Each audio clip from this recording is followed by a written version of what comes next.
kelas 10. Baik, hari ini kita akan memulai pembelajaran kita tentang debat. Di pertemuan sebelumnya, kita sudah mengulas dan membahas tentang debat, pengertian debat, struktur, unsur, sampai mekanisme dalam pelaksanaan debat. Hari ini kita akan masuk ke cara menyimpulkan hasil debat. Silakan diperhatikan. Berikut ini ada pertanyaan. Bagaimana cara menyimpulkan hasil debat? Cara menyimpulkan hasil debat dengan cara berikut ini, yaitu melalui pola penalaran induktif. Apa arti penalaran induktif? Penalaran induktif adalah proses berpikir untuk menarik kesimpulan berupa prinsip atau sikap yang berlaku umum berdasarkan atas fakta-fakta yang bersifat khusus. Pada pembahasan kali ini, mengenai penalaran induktif, kita dituntut untuk bisa menarik kesimpulan pada paragraf berpola induktif. Paragraf induktif adalah paragraf yang kalimat utamanya terletak di bagian akhir atau di bagian belakang. Baik, sekarang kita lanjutkan kembali. Bagaimana cara menyimpulkan hasil debat? Berikut ini ada cara dalam menyimpulkan hasil debat. Yang pertama, generalisasi. Yang kedua, analogi. Yang ketiga, sebab akibat. Ketiga cara ini akan kita ulas secara lengkap di slide berikutnya. Silakan diperhatikan dengan seksama. Baik, sekarang kita masuk ke pembahasan dalam cara menarik kesimpulan. Yang pertama yaitu generalisasi. Generalisasi adalah perihal membentuk gagasan atau simpulan umum dari suatu kejadian. Inilah yang dinamakan generalisasi. Ketika ada suatu kejadian, kita bisa mengambil kesimpulan dari kejadian tersebut. Sekarang kita masuk ke contoh generalisasi. Saya akan baca. Bahasa Indonesia menyerap kosakata dari bahasa Arab, terutama yang berkaitan dengan masalah agama, terutama agama Islam. Contoh kosakata hasil penyerapan dari bahasa Arab adalah musyawarah, hak, salat, dan taubat. Bahasa Indonesia juga menyerap kosakata dan istilah bidang teknologi dari bahasa Jepang, Jerman, Korea, dan negara lainnya. Kosakata dan istilah teknologi hasil penyerapan dari negara-negara tersebut antara lain komputer, gadget, televisi, internet, dan astronot. Tak hanya itu, bahasa Indonesia juga menyerap kata dan istilah sekaligus budaya dari negara lain. Contoh, kosakata hasil penyerapan terakhir antara lain karate, dansa, bakso, cumi, dan kimono. Berikut ini simpulan dari teks berikut. Bahasa Indonesia menyerap kosakata dan istilah dari bahasa asing untuk memperkaya pembendaharaan kosakata. Nah, perhatikan ya, simpulan ini terdapat dari teks yang kita baca di atas.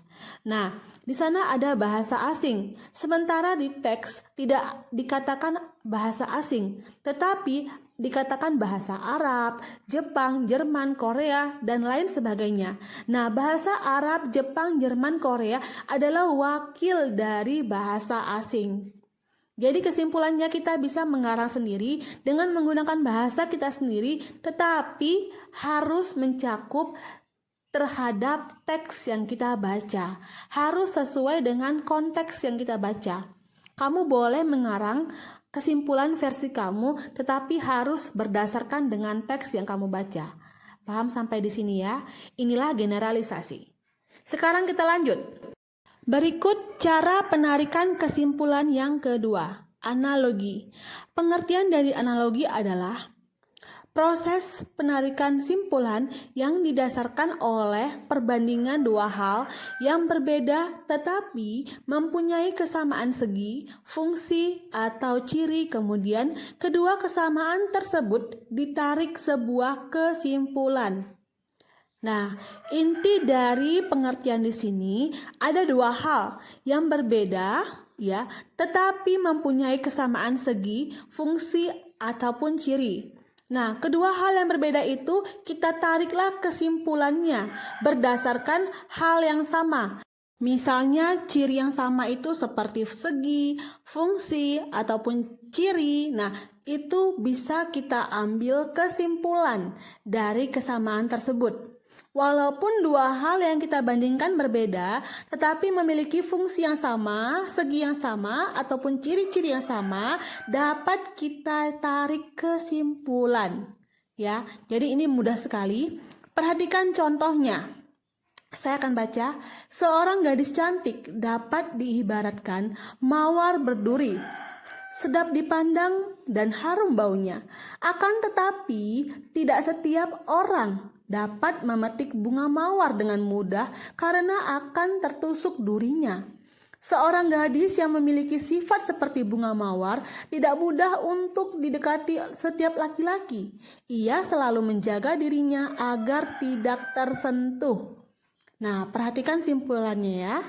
Dengan demikian, sikap seorang gadis hendaklah seperti mawar berduri yang indah dipandang dan harum baunya, tetapi pandai menjaga kesucian dirinya.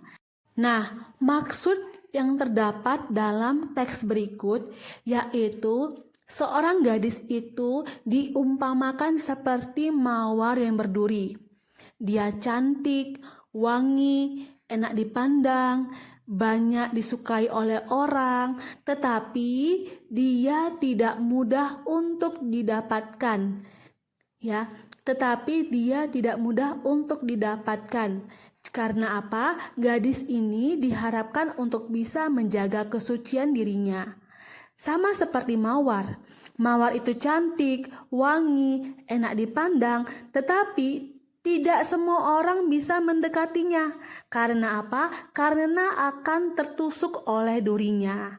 Nah, inilah persamaan dua hal yang berbeda antara seorang gadis dengan mawar yang berduri. Sama-sama cantik, sama-sama wangi, sama-sama enak dipandang, namun tidak mudah untuk didekati. Baik, kita lanjut ke yang ketiga. Penarikan kesimpulan dengan cara sebab akibat. Penarikan sebab akibat adalah pengembangan sebuah paragraf di mana sebab bisa menjadi sebagai gagasan utama dan akibat sebagai gagasan penjelas atau bisa sebaliknya. Nah, di sini kamu harus jeli membedakan mana yang gagasan utama, mana yang gagasan penjelas. Kalau yang utama biasanya terdapat di depan ataupun di akhir. Demikian pula penjelas.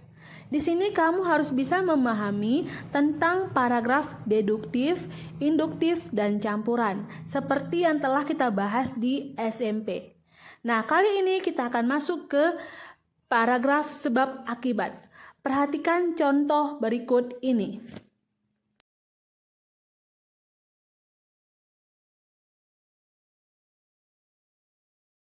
Berikut ini terdapat contoh. Saya akan baca. Kita bisa merasa menderita atau merasa nyeri pada beberapa bagian tubuh apabila stamina tubuh kita rendah. Beberapa penyakit pun bisa muncul dengan kondisi tubuh yang lemah. Penyakit yang kita derita itu misalnya batuk, pilek, peradangan, atau iritasi, dan berbagai gejala penyakit yang lain. Jenis penyakit yang juga muncul dalam kondisi ini adalah penyakit peradangan pada mata. Nah, kita perhatikan simpulan. Simpulan yang terdapat pada paragraf di atas adalah